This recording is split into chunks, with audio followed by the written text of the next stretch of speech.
డబ్బు, అనారోగ్యం, ఉద్యోగం, వ్యాపారం, అప్పులతో బాధపడుతున్నారా? మీకోసమే లాంచ్ యువర్ ఫ్యూచర్ ప్రోగ్రామ్.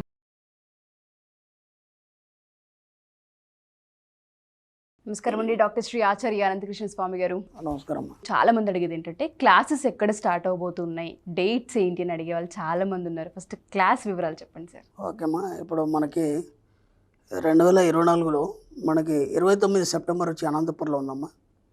అలాగే 6 అక్టోబర్ వచ్చి విజయవాడలో ఉంటుంది, 20 అక్టోబర్ వచ్చి హైదరాబాద్లో ఉంటుంది, 27 అక్టోబర్ వచ్చి మనకి బెంగళూరులో ఉంటుంది. ఓకే. అలాగే 3 నవంబర్ వచ్చేసి మనకు వైజాగ్లో ఉంటుంది, 10 నవంబర్ వచ్చి తిరుపతిలో ఉంటుంది, 1 డిసెంబర్ వచ్చి మనకి రాజమండ్రిలో ఉంటుంది. ఈ విధంగా వీలైనంత తొందరగా ఎన్రోల్ చేసుకోండి. నమస్కారం డాక్టర్ శ్రీ ఆచార్య అనంతకృష్ణ స్వామి గారు. నమస్కారం అండి. స్పిరిచువల్ నాలెడ్జ్తో కూడుకున్నటువంటి మనీ సబ్జెక్ట్ అండ్ అందులో కూడా గోవా క్లాస్ వెళ్ళి వచ్చిన తర్వాత అద్భుతంగా జరిగిందని చెప్పేసి అన్నారు. సో ఏ క్లాస్ చెప్పాను రా అని అంటే అక్కడ వాళ్ళకి కావాల్సిన విధంగా మిమ్మల్ని మీరు మార్చుకోవడానికి ఉండేటువంటి ఏకైక టైము, దాన్ని మీరు ఎంజాయ్ చేస్తే చాలు అని అక్కడ ఉండేటువంటి స్పిరిచువల్ నాలెడ్జ్ని కూడా ఇక్కడ కొంత షేర్ చేయడం జరిగింది. Very good sir, thank you so much for that. మనకి ఇప్పుడు మన సబ్జెక్టే కానీ లేకపోతే ఏదైనా ఒక సబ్జెక్ట్ని మనం దాంట్లో ప్రవేశించాలన్నా లేదంటే దాన్ని మనం ఖచ్చితంగా పాటించాలి, ఒకటి సాధించాలన్నప్పుడు ఒక నిబద్ధత, కఠినత్వం అనేది 2 అవసరం ఉంటుంది మనకి. నిబద్ధత, కఠినత్వంలో మనకు మనమే ట్రైన్ చేసుకోవాలి. మనకు మనం ఎవరితో ట్రైన్ చేసుకోవాలి, మనం ట్రైన్ చేసుకోవాలన్నప్పుడు ఎవరో ఒకరు ఉంటారు కదా, వాళ్ళకి చెప్పుకోవాలి కదా. అదే సుప్త చేతనాత్మక మనసు. దానికి ఎలా చెప్పుకోవాలి, అలా చెప్పుకున్నప్పుడు అది దానికి లోబడి మీకు అనుగుణంగా పనిచేస్తుంది. అంటే ఇప్పుడు నేను ఈ ఇయర్లో ఈ జనవరి 1 నుంచి నేను ఒక పని చేయదలుచుకున్నాను. అంటే ఇప్పటిదాకా నా లోపల ఉన్న కొన్ని మార్పుల్ని నేను కొత్త విధంగా నేను మార్చుకోదలుచుకున్నాను. ఇప్పటివరకు ఉన్నటువంటి విషయాల్ని కొత్తగా మార్చుకోదలుచుకున్నాను అనుకున్నప్పుడు మనం ఏం చేస్తామంటే చాలామంది ఫ్రెండ్స్కి చెప్తాం, నేను జనవరి 1 నుంచి నేను ఈ అలవాటు మానేస్తున్నాను. ఓకేనా, 1, 2, 3, 4 రోజులు ఒక 5-6 మందికో 10 మందికో చెప్తాము. ఆ తర్వాత మళ్ళీ కొన్ని రోజుల తర్వాత అలవాటు స్టార్ట్ అయిపోతుంది. అవును, అంటే దాని పట్ల నీకు నిబద్ధత లేదు, కఠినత్వం లేదు. అర్థమైందా? అలాగే కొన్ని కండిషన్స్ మనమే పెట్టుకుంటాం, నేను ఇలాగే ఉండాలి అని. అది కూడా కొంతవరకు ఉంటుంది, ఒక 6 నెలలు, ఒక ఏడాది ఉంటుంది. అది ఖచ్చితంగా ఆ నిబద్ధత, కఠినత్వం అనేది కొంతవరకు పాటించినప్పుడు కొంతవరకే ఉంటుంది అది. కానీ మన సబ్జెక్ట్లో మనం డబ్బు సాధించాలి, లేదంటే మనం ఒక ఉన్నత స్థాయికి వెళ్ళాలి, లేదా అందరూ నన్ను చూసే విధంగా ఎదగాలి, లేదా నాకంటూ నేను భిన్నంగా ప్రవర్తించాలి, సమాజానికి కానీ లేకపోతే జనాలకు కానీ భిన్నంగా అంటే వ్యతిరేకం వేరు, భిన్నంగా వేరు. అవును, ఈ తేడా తెలియాలి మనకి, లేకపోతే అది మళ్ళీ ఇంకో రకంగా భిన్నంగా ప్రవర్తించాలన్నప్పుడు నీ ఆలోచన విధానంలో తేడా ఉండాలన్నప్పుడు నువ్వు ఖచ్చితత్వాన్ని కలిగి ఉండాలి, దాంట్లో కఠినత్వం ఉండాలి, నేను చెప్పినట్టు నిబద్ధత ఉండాలి. అవును, అలా ఉండాలి అన్నప్పుడు నువ్వు ఎవరితోనే ఏమి చెప్పొద్దు. ఫస్ట్ నువ్వేం చేయాలనుకుంటున్నావు అది ఎవరితో చెప్పొద్దు. అలాగే నీలో ఉన్న మనిషి, నీ యొక్క సుప్త చేతనాత్మక మనసు ఏదైతుందో దాంతో మనం ఖచ్చితంగా చెప్పాలి, నేను ఇలా చేయదలుచుకున్నాను. అలా చెప్పినప్పుడు అది శ్రద్ధగా వినడం జరుగుతుంది. అది ఎప్పుడు మొదలవుతుందంటే నువ్వు ఎప్పుడైతే ఆలోచిస్తుంటావో అది అప్పటివరకు నీ మాట వినదు. ఎందుకంటే దానిపైన చేసుకుంటుంది. 24/7 పనిచేస్తుందని చెప్పాం కదా. 24/7 అది నీ గురించి పనిచేయదు, తన పని తాను చేసుకుంటుంది. తన పని తాను ఏమేం చేసుకుంటుంది, శ్వాస పీల్చుకోవడం వదలడం ఒకటి. ఓకే, అలాగే నీ జీర్ణక్రియలు కానీ ఇవన్నీ కూడా తన పని తాను చేసుకుంటుంది, పట్టించుకోదు. అవును, ఇప్పుడు నువ్వు ఎప్పుడైతే పిలుస్తావో అప్పుడు నీ వైపు చూస్తుంది. ఓహో ఏందని అడుగుతుంది. అడిగినప్పుడు నాకు ఇది కావాలి, లేకపోతే నేను ఇలా అని చెప్పినప్పుడు చూద్దాంలే అంటుంది. అది ఒకసారి నువ్వు చెప్పినట్టు చూద్దాంలే అంటుంది తప్ప నీ మాట వినదు అది. మళ్ళీ ఇంకోసారి పిలిచావు, మళ్ళీ ఆజ్ఞించావు, మళ్ళీ 3వసారి పిలిచావు, ఆజ్ఞించావు. పదే ఎప్పుడైతే చెప్తావో అప్పుడు అది వింటుంది. కాబట్టి ఎలా చెప్పాలి, ఏమేమి చెప్పాలి మీరు సరి చేసుకోవడానికి మీ సుప్త చేతనాత్మ మనసుకు ఇచ్చే సూచనలు. ఆ సూచనలు ఇచ్చినప్పుడు మీ జీవితం మారుతుంది. అప్పటిదాకా మీ జీవితం ఇలాగే ఉంటుంది. ఎందుకంటే ఇప్పుడు చాలామంది కూడా ఏమంటారంటే నేను ఈ సబ్జెక్ట్ వింటున్నాను, వీడియోలో ఆ క్లాసుకు కూడా వచ్చాను, అయినా నాలో మార్పు రాలేదు, నేను అనుకున్నంత సంపాదించలేకపోయాను, లేదా అప్పులు కట్టలేకపోయాను, లేదంటే ఇంకా కొత్తదనాన్ని నా జీవితంలో నేను సంతరించుకోలేదు. ఇవన్నీ ఎందుకు జరుగుతున్నాయంటే నీ సుప్త చేతనానికి నువ్వు ఖచ్చితమైన నిబద్ధతతో కూడినటువంటి కఠినమైనటువంటి సూచన ఇప్పటిదాకా ఇవ్వలేదు. అందుకని చెప్పేసి ఎక్కడ కూడా నువ్వు సక్సెస్ కావట్లేదు.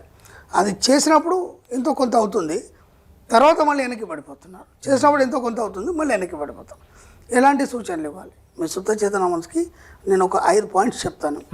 ఎస్, వీటిని మీరు ఎలా సూచనలు ఇవ్వాలి, దాంతోపాటు మీరు మీకేం కావాలో మీరు తయారు చేసుకోవాలి.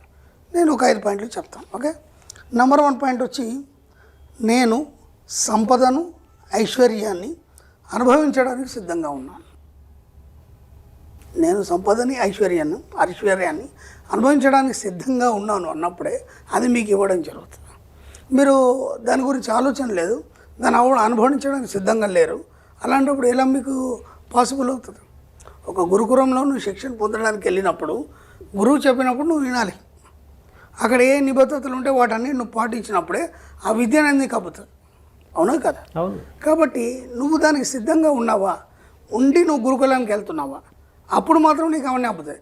నువ్వు దానికి అనుగుణంగా లేవు, సిద్ధంగా లేవు, అక్కడ నియమాలు నీకు పనిచేయవు, అలాంటప్పుడు నీకు విద్య ఎలా అవుతుంది? మళ్ళీ బయటకు వచ్చేస్తాం. కాబట్టి ముందు యాక్సెప్టెన్స్, నీ లోపల నీ జీవితంలో నేను దీనికి సిద్ధంగా ఉన్నాను చెప్పినప్పుడు మాత్రం విశ్వం ఇవ్వడం అనేది జరుగుతుంది. అప్పటిదాకా ఇవ్వదు. ఓకే, నెంబర్ 2 ఏంటంటే, డబ్బు సంపద అనే పదాలు నాలో నిరంతర ఉత్తేజాన్ని కల్పిస్తూ నా జీవితంలోకి ప్రవేశిస్తాయి. ఎంత అద్భుతంగా ఉంది! డబ్బు సంపద అనే పదాలు ఏవైతున్నాయో నిరంతరం నా లోపల ఉత్తేజాన్ని కల్పిస్తాయి. అంటే ఇక్కడ ఏమవుతుందంటే, ఆ 2 పదాలని మీరు ఉచ్చరించినప్పుడు మీ శరీరంలోని ప్రతి నర్వ్ కానీ లేకపోతే మీరు ప్రతి బాడీలో ఉన్నటువంటి కణం స్పందన చెందుతాయి. అవును. అలా చెప్పినప్పుడు కదా మీకు స్పందన చెందుతుంది. ఇప్పుడు డబ్బు సంపద అండి అని అన్నాం అనుకోండి, దాంట్లో ఎలాంటి నిస్తేజం తప్ప ఉత్తేజితం లేదు. ఉత్తేజితం లేనప్పుడు మీలో వైబ్రేషన్ రాదు. ఆ వైబ్రేషన్ వచ్చినప్పుడు దాని వైపు మీ మనసు ప్రయత్నం చేస్తుంది. అప్పటిదాకా ప్రయత్నం చేయాలి. కాబట్టి ఆ పదాలు చెప్పినప్పుడల్లా ఉత్తేజాన్ని మీ మనసు పొందుతుంది. కాబట్టి ఆ డబ్బు సంపద మీ జీవితంలోకి రావడం అనేది జరుగుతుంది. ఆ పదాలు ఎప్పుడు మీరు పలికినా మీ యొక్క మనసులో స్పందిస్తుంది. మనసు స్పందించినప్పుడు ఈ శరీరంలో ప్రతి కణం స్పందిస్తుంది. నెంబర్ 3, నా ప్రతిభని నా సుప్త చేతనాత్మక మనసు నిర్వహించి చక్కని ఫలితాలను ఇస్తుంది.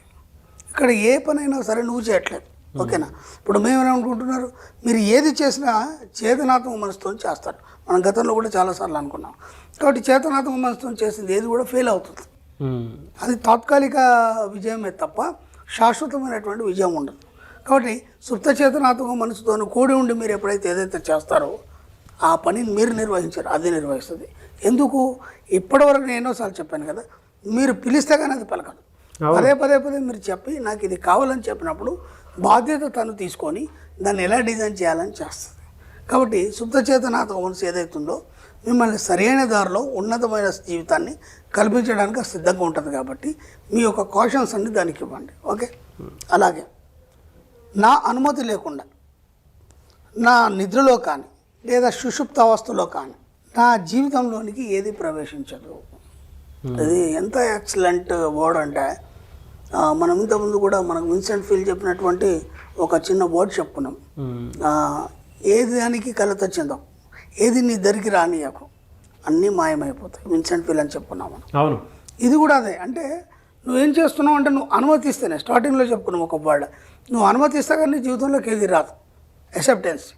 కాబట్టి ఇక్కడ ఏం చెప్తున్నావు అంటే, నిద్రలో అయినా పర్లేదు, లేదా సుషుప్త అవస్థలో, అంటే నిద్ర కాంది నిద్ర అయింది అంటే మగత నిద్రలో ఉంటాం కదా మనం, ఆ సుషుప్త అవస్థలో అయినా సరే నువ్వు ఎలాంటి స్థితిలో ఉన్నా సరే నీ అనుమతి లేకుండా నీ జీవితంలోకి ఎవరు రారు, ఏ విషయాలు ప్రవేశించవు. అంటే ఇక్కడ నువ్వు నెగిటివ్ని ఆపాదించుకున్నావా, అది నీ అనుమతితోనే ఆపాదించబడుతుంది. పాజిటివ్ని ఆపాదించుకున్నావా, అది నీ అనుమతితోనే ఆపాదించబడుతుంది. ఇక్కడ మన సబ్జెక్ట్లో ఏం చేస్తాం, నెగిటివ్ని అనుమతించట్లేదు మన సబ్జెక్ట్లో, ఓన్లీ పాజిటివ్ని అనుమతిస్తున్నావు. కాబట్టి నీ జీవితం అంతా పాజిటివ్గా మారిపోతుంది. కాబట్టి ఇక్కడ నువ్వు ఏది అనుమతిస్తే దానిలాగానే జీవితం తయారవుతుంది. అది ఎలా? నువ్వు మామూలు స్థితిలో ఉన్నా సరే, నిద్రావస్థలో ఉన్నా సరే, సుషుప్త అవస్థలో ఉన్నా సరే, నీ అనుమతి లేకుండా నీ జీవితంలోకి ఏది రాదు. ఒక వ్యక్తి కావచ్చు, ఒక భావం కావచ్చు, ఒక ప్రేమ కావచ్చు, ఒక ఈర్ష్యాస కావచ్చు, లేదంటే డబ్బు కావచ్చు, లేదా సంపద కావచ్చు, ఒక వ్యక్తి నీ జీవితంలోకి రావడానికైనా నువ్వు అనుమతిస్తేనే వస్తుంది. అది ఇక్కడ చెప్పబడుతుంది. ఈ లాస్ట్ వన్ వచ్చి, నేను నిరంతరం డబ్బు సంపద పట్ల ఎరుక కలిగి ఉంటాను. ఈ 5 ఏవైతే మనకి వర్డ్స్ ఉన్నాయో ఇవి మీరు అనుమతిస్తే కానీ మీ జీవితంలోకి రావు. అన్నప్పుడు మీరు ఏం చేయాలంటే, వీటన్నిటికీ మీరు నిబద్ధత, కఠినత్వాన్ని కలిగి మీ జీవితంలోకి ఆహ్వానం చేసుకుంటున్నారు. అలాంటప్పుడు రోజు ఉదయం లేవగానే స్నానం చేసి చక్కగా రెడీ అయ్యి అద్దం ముందు నిల్చొని చెప్పండి ఇవన్నీ. ఈ 5 వర్డ్స్ ఏవైతున్నాయో అద్దం ముందు నిల్చొని చెప్పండి. ఒక్క నెల రోజుల తర్వాత చూడండి మీ జీవితం ఎంత ఉన్నతంగా చక్కగా మారిపోతుందంటే అసలు ఎవరు ఊహించారు. అంటే నేను ఏమంటున్నా అంటే మీకు మీరే నిబద్ధత కఠినత్వం కలిగి మీ జీవితాన్ని మార్చుకోవడానికి సిద్ధంగా ఉండి ఒక ఉన్నతి వైపు డబ్బు సంపద ఐశ్వర్యం వైపు మీరు ప్రయాణించాలనుకున్నప్పుడు మాత్రం ఈ వర్డ్స్ చెప్పండి. దీనికి తోడు ఇంకా మీకు ఏమేం కావాలి, మీరు ఎలా ఉండదలుచుకున్నారు, అంటే మీ యొక్క యాటిట్యూడ్ ఎలా ఉండాలి, మీరు ఎలా ప్రవర్తించదలుచుకున్నారు, వాటన్నిటికీ మీకు మీరే ట్రైన్ చేసుకోవడానికి చక్కని వర్డ్స్ ఇవి. ఇదాన్ని ఏమంటామంటే మనం సుప్త చేతనానికి ఇచ్చే సూచనలు. మీ సుప్త చేతనానికి సూచనలు అంత మట్టుకు మీ జీవితం ఎప్పుడు గందరగోళంగానే ఉంటుంది, అయోమయంగానే ఉంటుంది. కాబట్టి వీలైనంత మట్టుకి ఈ వర్డ్స్ కాకుండా ఇంకా మీకేమేమి అవసరం, ఇంకెలా మారదలుచుకున్నారు, ఆ మారణ జీవితాన్ని మీరు ఎలా చూడదలుచుకున్నారు, ఆ ఎండ్ ఏదైతుందో దాన్ని మీరు చూడాలి. దాన్ని చూసి చెప్తున్నప్పుడు ఏమవుతాయంటే మీరు ఏదైతే చివరి ఊహిస్తారో ఆ విధంగా మీ జీవితం మారడం జరుగుతుంది. కాబట్టి వీలైనంత మట్టుకు మీ సుప్త చేతనానికి సూచనలు ఇచ్చే ప్రయత్నం చేయండి. అప్పటి వరకు మీ జీవితం మారదు, అప్పటికి గందరగోళంగానే ఉంటుంది, అయోమయంగానే ఉంటుంది. డెఫినెట్గా సార్, అంటే చాలా అంశాలు మీరు చెప్పడం జరిగింది. సబ్ కాన్షియస్ మైండ్కి ఎలాంటి సూచనలు ఇవ్వాలో అనేటువంటి దానికి ఈ వీడియో మాత్రం ఒక 10 సార్లు చూసినా కూడా ప్రాక్టీస్ ఇక్కడే అర్థమైపోతుంది. అంటే మనీ మంత్ర సబ్జెక్ట్లో ఎంత అద్భుతం జరుగుతుంది అని చెప్పడానికి ఓ 21 డేస్ దీన్ని కంటిన్యూ చూసుకొని అఫర్మేషన్స్ రాసుకుంటూ వెళ్ళిపోతూ ఉంటే జీవితం దానికైతే అర్థమైపోతూ ఉంటుంది. బట్ ప్లాసిబో ఎఫెక్ట్ జరుగుతుంది మైండ్లో మాత్రం. నాకు ఎక్కడ వచ్చిందంటే 5 సార్లు క్లాస్కి వచ్చారు, పాపం అన్నీ పాటిస్తున్నారు, కానీ వాళ్ళు ఎక్కడో అక్కడ మిస్టేక్ అయ్యి వాళ్ళు అనుకున్నది సాధించలేకపోతున్నారు. ఎందుకు సాధించలేకపోతున్నారు అంటే నిబద్ధత కఠినత్వం మీ సుప్త చేతనానికి మీరు ఈ సూచనలు ఇవ్వట్లేదు. కాబట్టి అంటే మనం ఏం చేస్తామంటే నేను ఇంతకుముందు కూడా ఏం చెప్పానంటే మీకు ఇప్పుడు డబ్బు అవసరం ఉంది అర్జెంట్, ఒక 20,000 1,00,000 అవసరం ఉంది, దాన్ని మట్టికి ఆలోచిస్తారు. అంటే నాకు అర్జెంట్ 1,00,000 కట్టాలి, ఈ ఫస్ట్ లోపల నేను దాన్ని పే చేయాలి, నాకు పీకల మీద ఉంది, ఆ హడావుడి దాన్ని మాత్రమే ఆలోచిస్తారు. నేను దాని గురించి ఆలోచన అది తాత్కాలికం మాత్రమే కదా. నీ జీవితం మారాలి, నీ జీవితం ఉన్నంత వరకు ఏనాడు డబ్బు గురించి ఎవరి దగ్గర చేయి చాచాల్సిన అవసరం మనకు లేదు. నేను అనంతమని సూక్తులో కూడా రాశాను, ఎవరి దగ్గర మనం చేయి చాచడానికి మనం జన్మ తీసుకోలేదు ఇక్కడ అని చెప్పేసి.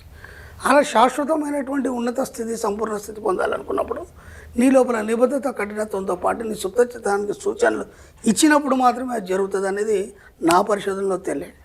ఎందుకంటే నేను అలా నిబద్ధత కఠినత్వంతో ఉన్నాను కాబట్టి ఈ సబ్జెక్ట్ ఇంత ఇవ్వగలుగుతున్నాను. కాబట్టి ఇది అందరికీ చెప్పేస్తే వాళ్ళు కూడా దాన్ని సూచనలు పాటించేసి వాళ్ళకు కావాల్సిన సూచనలు ఇచ్చుకొని బాగుపడతారని ఒక ఆలోచన వచ్చి సబ్జెక్ట్ డైరెక్టివ్లో ఇద్దాం అనుకొని ఇచ్చాను. Fantastic sir. Anyway sir, thank you అండి. Thank you so much doctor Shri Acharya Anantakrishna Swami గారు. థ్యాంక్ యూ అండి.